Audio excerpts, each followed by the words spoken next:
ರಾಜ್ಯಾದ್ಯಂತ ಈ ಆಸ್ತಿಯನ್ನು ನೋಂದಣಿ ಮಾಡುವಂತಹ ಪ್ರಕ್ರಿಯೆಗೆ ಗ್ರಹಣ ಹಿಡಿದಿದೆಯಾ ಅನ್ನುವಂತಹ ಪ್ರಶ್ನೆ.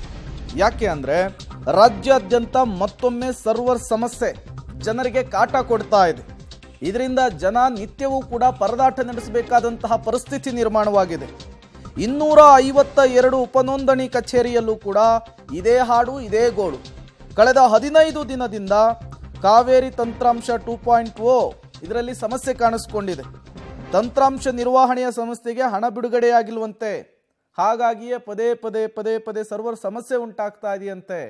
ಜನ ಈ ಸರ್ವರ್ ಸಮಸ್ಯೆಯಿಂದ ರೋಸಿ ಹೋಗ್ತಾ ಇದ್ದಾರೆ.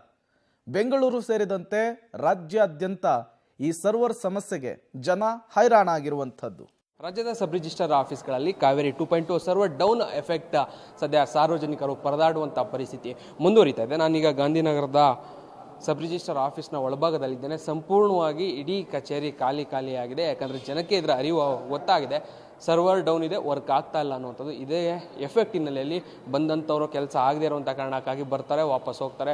ದಿನನಿತ್ಯ ಬಂದು ಕಾಯುವಂಥ ಪರಿಸ್ಥಿತಿ ಸಾಮಾನ್ಯವಾಗಿ ಕಂಡು ಬರ್ತದೆ. ಒಂದಷ್ಟು ಜನ ಆಕ್ರೋಶವನ್ನು ಕೂಡ ವ್ಯಕ್ತಪಡಿಸುವಂಥದ್ದು ಇವೆಲ್ಲವೂ ಕೂಡ ಆಗ್ತಾಯಿತ್ತು. ಕಾರಣ ಬಂದಂಥ ಸಮಯದಲ್ಲಿ ಕೆಲಸಗಳಾಗಿಲ್ಲ ಅಂತೇಳಿ. ಇದು ಎಸ್ಪೆಷಲಿ ಈಗ ನಾವಿರುವಂತಹ ಗಾಂಧಿನಗರದ ಈ ಸಬ್ ರಿಜಿಸ್ಟರ್ ಆಫೀಸ್ ಏನಿದೆ ಇದು ಅತಿ ಹೆಚ್ಚು ಜನಸಂದಣಿಯಿಂದ ಸಾಮಾನ್ಯ ದಿನಗಳಲ್ಲಿ ಕಾಣ್ತಾ ಇತ್ತು. ಬಟ್ ಆದರೆ ಇವತ್ತು ಕಂಪ್ಲೀಟಾಗಿ ಖಾಲಿಯಾಗಿದೆ. ಬೆರಳೆಣಿಕೆ 1-2-3 ಹೊರತುಪಡಿಸಿದರೆ ಬೇರೆ ಯಾವುದೇ ಜನ ಕಾಣ್ತಾ ಇಲ್ಲ. ಸರ್ವರ್ ಡೌನ್ ಎಫೆಕ್ಟ್ ಹಿನ್ನೆಲೆಯಲ್ಲಿ ರಾಜ್ಯದ 250ಕ್ಕೂ ಹೆಚ್ಚು ಸಬ್ ರಿಜಿಸ್ಟರ್ ಆಫೀಸ್ಗಳು ಇವತ್ತು ಇದೇ ರೀತಿಯಾದಂಥ ಪರಿಸ್ಥಿತಿ ಕಾಣ್ತಾ ಇದೆ.